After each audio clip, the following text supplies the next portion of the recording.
नमस्कार, मैं निकिता आपके साथ। आप देख रहे हैं सत्य हिंदी। एक नजर डालते हैं अब तक की सुर्खियों पर। बिहार में चल रही स्पेशल इंटेंसिव रिवीजन यानी एसआईआर प्रक्रिया को चुनौती देने वाली याचिकाओं पर सुप्रीम कोर्ट में लगातार तीसरे दिन सुनवाई हुई। सुनवाई के बाद अदालत ने एक अंतरिम आदेश जारी करते हुए चुनाव आयोग को निर्देश दिया कि वह उन 65 लाख मतदाताओं की सूची सार्वजनिक करे जिन्हें ड्राफ्ट मतदाता सूची में शामिल नहीं किया गया है। कोर्ट ने यह भी स्पष्ट किया कि इस सूची में प्रत्येक मतदाता का नाम डिलीट किए जाने का कारण भी दर्ज होना चाहिए। इसके साथ ही सुप्रीम कोर्ट ने चुनाव आयोग को एसआईआर प्रक्रिया से जुड़े सभी आवश्यक दस्तावेजों में आधार कार्ड को शामिल करने का निर्देश दिया। अदालत का यह आदेश बिहार में मतदाता सूची की पारदर्शिता और प्रक्रिया की निष्पक्षता को लेकर उठ रहे सवालों के बीच आया है। बिहार की सियासत में तेजस्वी यादव ने नया पंप फोड़ा है। उन्होंने दावा किया कि एनडीए नेताओं के पास दो वोटर आईडी कार्ड हैं और चुनाव आयोग इस पर मिलीभगत कर रहा है। तेजस्वी ने लोक जनशक्ति पार्टी रामविलास की सांसद वीणा देवी और उनके पति जेडीयू एमएलसी दिनेश सिंह के दोहरे मतदाता कार्ड के सबूत पेश किए। उनके मुताबिक वीणा देवी के पास एपिक कार्ड नंबर UT01134543 और GSP 1037894 हैं, जो वैशाली और मुजफ्फरपुर लोकसभा क्षेत्रों में रजिस्टर्ड हैं और दोनों पर अलग अलग उम्र दर्ज है। वहीं दिनेश सिंह के पास भी REM 09333267 और UT 01134527 नंबर के कार्ड हैं, जो दो अलग अलग क्षेत्रों में रजिस्टर्ड हैं। तेजस्वी ने पहले भी भाजपा नेता विजय सिन्हा, मुजफ्फरपुर की मेयर निर्मला देवी और उनके रिश्तेदारों पर भी ऐसे ही आरोप लगाए थे। वहीं एनडीए नेताओं ने आरोपों को खारिज करते हुए कहा कि उन्होंने नाम हटाने का आवेदन किया है। वहीं चिराग पासवान ने भी पलटवार करते हुए तेजस्वी पर संवैधानिक संस्थाओं को बदनाम करने का आरोप लगाया।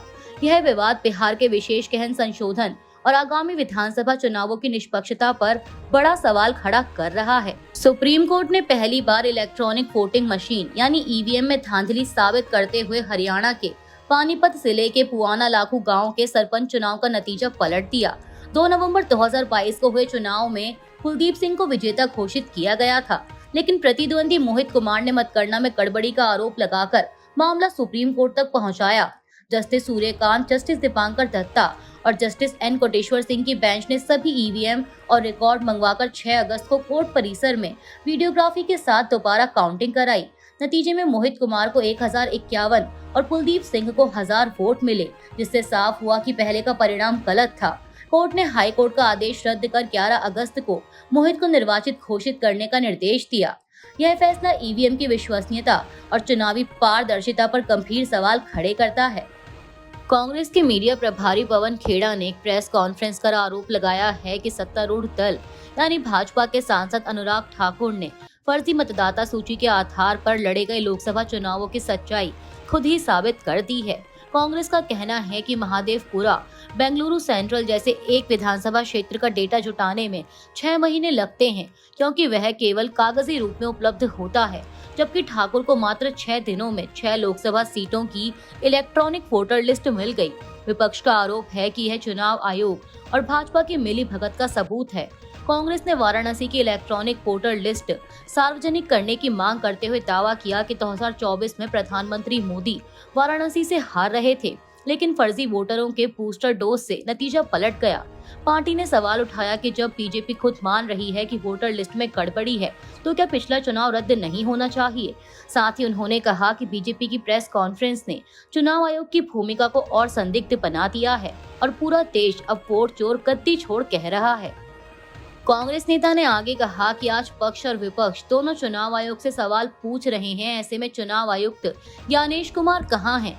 अनुराग ठाकुर ने बीजेपी और चुनाव आयोग की सांठगांठ पूरे देश के सामने रख दी है, इसलिए अब पूरा देश कह रहा है कि वोट चोर गद्दी छोड़। बीजेपी की प्रेस वार्ता से ये साबित हो गया है कि पिछला लोकसभा चुनाव फर्जी वोटर लिस्ट के आधार पर हुआ था, तो क्या इस चुनाव को फर्जी नहीं माना जाएगा? क्या इस चुनाव को रद्द नहीं कर देना चाहिए?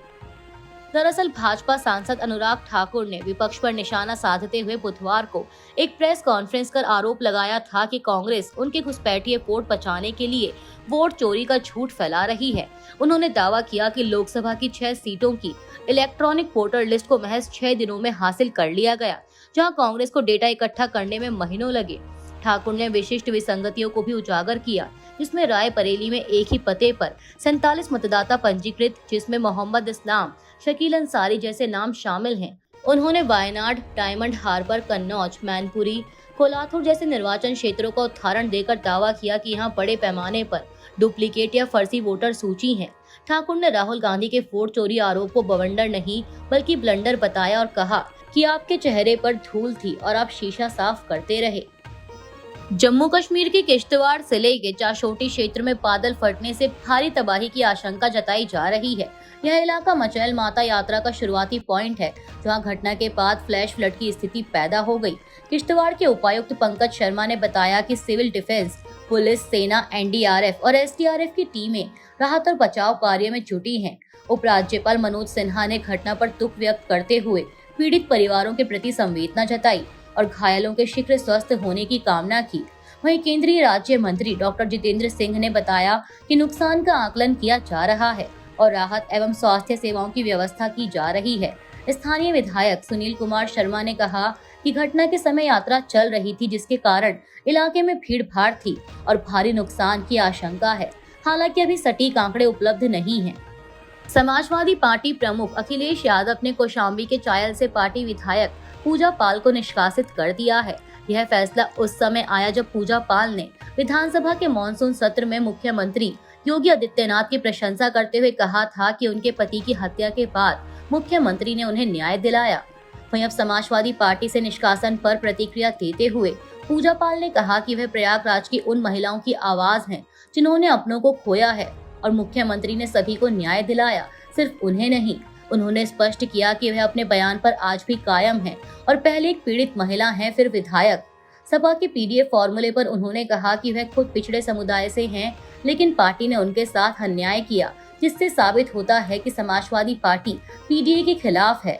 वहीं इस बीच उत्तर प्रदेश के उप मुख्यमंत्री ब्रजेश पाठक ने समाजवादी पार्टी की इस कार्रवाई को बेहद निंदनीय बताया।